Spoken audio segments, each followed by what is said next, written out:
Hello Muglets, so this will be a bit of a weird video. It's gonna be half like a normal video like now and half stream highlights because there were some pretty nice gameplay clips during the stream. I'm just gonna opt to talk about his build here instead of, going through the process of deciding what to give him during the stream because that's a little bit more all over the place. First of all, let's get his overall attributes out of the way. They're not very good. I'm gonna be upfront about it. He has 1584 attack, 46 crit rate, 71 crit damage.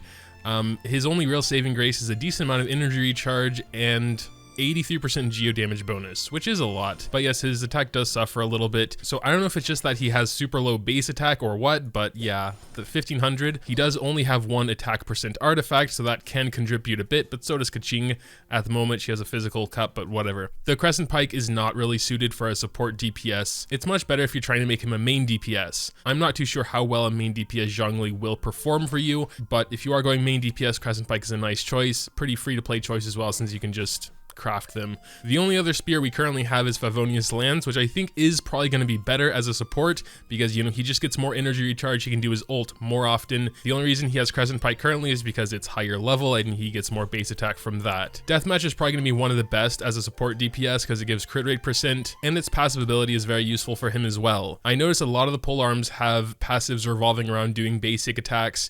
And, as a support DPS, Zhongli's not going to be doing a lot of those. It is unfortunately on the lowest side of base attacks, but I think the crit rate main stat and the passive being useful easily make up for it. And if you're not strictly free to play, it is at least somewhat easy to get just from the battle pass. Then of course we have the super free to play White Tassel. It does have crit rate there, but you have to be aware that base attack is only going to be 355 at level 80 versus the Crescent Pike at 497. So I will be swapping over to Favonius eventually because energy recharge is nice too. As for artifacts, we've decided to go 2-set Archaic Petra, which is a 15% geo damage bonus, and 2-piece Oblige for elemental burst damage. As a support, I think Oblige 2-piece is going to be pretty much the best. You want his ult to do big numbers. There's been quite a bit of debate whether you should go attack percent or HP percent for the Sands specifically, because here you always want geo damage bonus for a support, and here is always going to be crit rate or crit damage, depending on your weapon and substats of other artifacts, and that's mainly due to his passive talent here, whereas ult will deal additional damage equal to 33% of his max HP. Now, reading that and taking it at face value, that means after unlocking that talent, his ult will do about 7k more damage when I have his max HP at 21k. So to me, it seems like a nice bonus. However, I'm not too sure if it's worth going HP over attack, because the thing is, at level 8 Planet Befall here, he has a massive 770% skill damage multiplier. That is huge. But that doesn't scale off of HP, that scales off of attack. This really just takes 33% of his max HP and tacks on to whatever the other number is. There's another benefit to going HP though, and that is when you hold E, he will give himself a shield, and that will get stronger as he has more HP. He does have a pretty good amount of base HP, but it's nothing like crazy. He does gain approximately 5k HP when I swap the artifacts to an HP artifact, but let's be generous and say he would have gained about 7k HP if not for this 14% here. That's still only extra damage of about 2,000 to maybe 2,500 at most, and a bit of a stronger shield. His attack also does drop by about 300 points, a little over that, actually closer to 350. So personally, to take advantage of the massive multiplier more, I go attack percent here instead of HP. Energy recharge, of course, is another consideration, but if you have Favonius or another energy recharge weapon, it's probably not necessary. I personally think I have enough energy recharge where I can go, attack. But if you are lacking energy recharge, that could for sure be the best option to spam that ult, because it does have a pretty low cooldown. I do believe for general ult spam Zhongli, these two sets are going to be the best for him. His current talents are 668, even though I am using him as a support DPS and not really taking advantage of his basic attack. I also did get this up to 6 just to be fair to him, and who knows, maybe in the future I will consider him as a main DPS, like for an Abyss floor or something, so I just didn't want that to be at level 1 and wondering why his basic attack isn't doing any damage. Unfortunately, even at level 6, it still doesn't do all that much, but again, he is built as a support right now. As far as this Constellation goes, he is of course at C0. This is actually pretty good news for free-to-play that want a main Zhongli, because his Constellation doesn't change him all that much, honestly. Of course, he does get some nice bonuses, like at C4, the AoE increases, petrification is extended by 2 seconds, and of course, the general increases of talents are nice, but I would say they're definitely not necessary. And he also becomes a sort of sub-healer at C6, but again, it's nothing really necessary. So now we're going to be looking at some Zhongli gameplay. Again, this is mostly going to be stream highlights. I also did a few clips afterwards on my own, and we can voice over those in a second.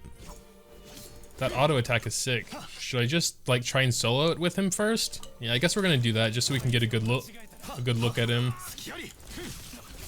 All right. Let's go ahead and do his pillar. Can use that as kind of cover there, and they also take a little bit of AoE damage. It's not really protecting me all that well. It's a pretty small. Oops. Let's try a charged. Yeah, he's really not doing all that much damage, even with Crescent Pike. I don't think. Is he getting orbs? Oh yeah, there was an orb, and that's when Crescent Pike procs. So I mean, let's check out the Q.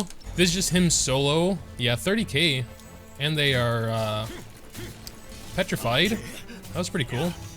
He's already back up to halfway on his ult. He has no support from his teammates right now, and his ult is back. Let's go ahead and do it again. Very short cooldown as well.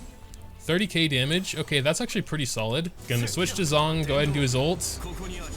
Oh wait, or do I have to have the thing? We can try it again. He actually gets his ult back pretty quick, especially maybe with a little bit of help from others. Let's try that again. Alright, I don't know if that actually did anything different. First I want to get Zhongli's ult, then I want to suck them all together. Let's do that, but let's wait until the other groups show up. Alright, there we go. Let's go and do his ult. Boom.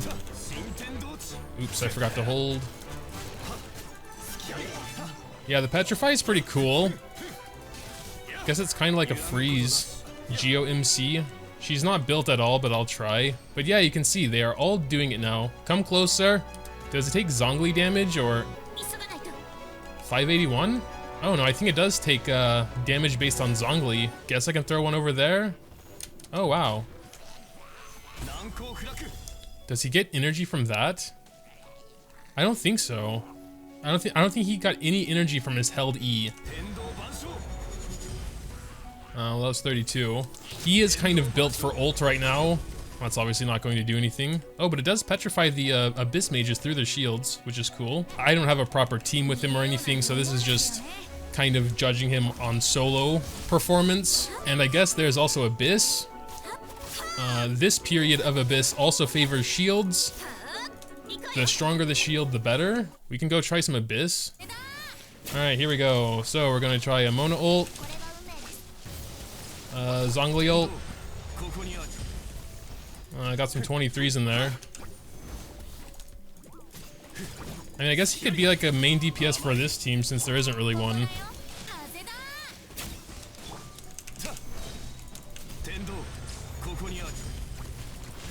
Yeah, I mean, that's pretty good actually. Whoa, that was, okay, that was really fast. Finty Mona combo is pretty OP, but that was faster than usual, I should say. Jeez. Please move. 2, Q. 3, Zhongli. Crystal, ah, damn, they all have their shields already. That sucks. I would be very surprised if it did work on Wolf though, but we'll try it. Everyone keeps saying Zhongli is overhyped, but I disagree. I don't think he was hyped that much to begin with. Alright, here we go. Let's give it a try. Nope. So we can probably assume it doesn't petrify Child either. Nope. Here we were fighting the Eye of the Storm enemy here. I think this showcases a bit of the extra utility you can have with his pillars. You know, you can climb up them, you can stand on them. I thought it was pretty neat. You also can petrify those guys as well. You can petrify almost everyone. Wolf God, as you may have seen already, cannot be petrified. Also for general exploration, Zhongli might be pretty nice if you don't have Venti. You know, you can get a bit higher and reach some things you may have a little bit of trouble with. Here we were also fighting one of these massive dudes that I actually don't know the name of. Seeing how fast he can get rid of the shield. You can see the stone pillar just existing next to him actually does a decent amount to his shield. We can also check out his ult here where it does indeed petrify him and pretty much completely gets rid of the shield after I do his held E there. So he can get rid of geo shields incredibly fast. And here's a little bit more utility, though it's kind of silly. I'm just kind of standing on him and the big Geo dude doesn't really know what to do because he can't hit me. We can get a little bit more high ground with Venti as well. And then of course do some safe plunge attacks here, which also do happen to hit him.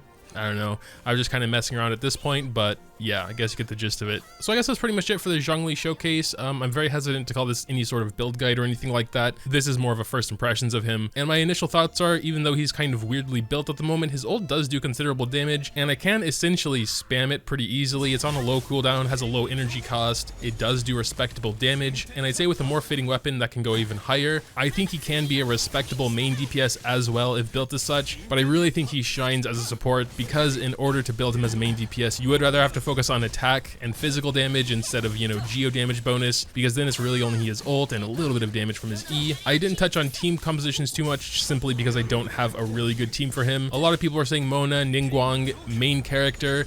I do have Mona built, and I did try them together as well, as you probably saw in one of those stream clips. And yeah, Abyss 9 Chamber 2 went by in like 30 seconds. It was pretty crazy. And of course, MC's Geo constructs resonate with his own, causing a bigger area of sort of AoE damage over time. The damage still isn't that huge, and again, you would have to build him with a lot of Geo damage bonus to really take advantage of that more. So on one hand, you do have a lot of options on how you're going to build him. I do believe Crescent Pike is still going to be amazing for a main DPS Zhongli, but then his ult and E will suffer a bit. You can try and go a jack of all trades where you're giving him like a Geo Goblet, attack, crit rate, or something like that, which my Zhongli is currently built like, you know, trying to have decent basic attack damage with the Crescent Pike, attack percent sands, crit rate, circlet, and then having the Geo Cup for good ult damage. But I personally think it'd be better to go full one way or the other, like maximizing his basic attack damage if you're going to be, you know, maining him as a main DPS. And this basically means Crescent Pike, physical damage cup, and like full gladiator set. Then theoretically his basic attack will hit for a decent amount, and his ult will still be okay. It will do some CC still, and that can be good on its own as well. So those are my thoughts on Zhongli. I will be building him as a support DPS going forward. I still have a lot of min-maxing to do on that front, but I will be making an update later on down the line when I have a lot more experience with him. But for now, you can drop all your thoughts in the comments down below. Leaving a like on this video if you did enjoy is always greatly appreciated as well. Thanks, as always, for watching, and until next time.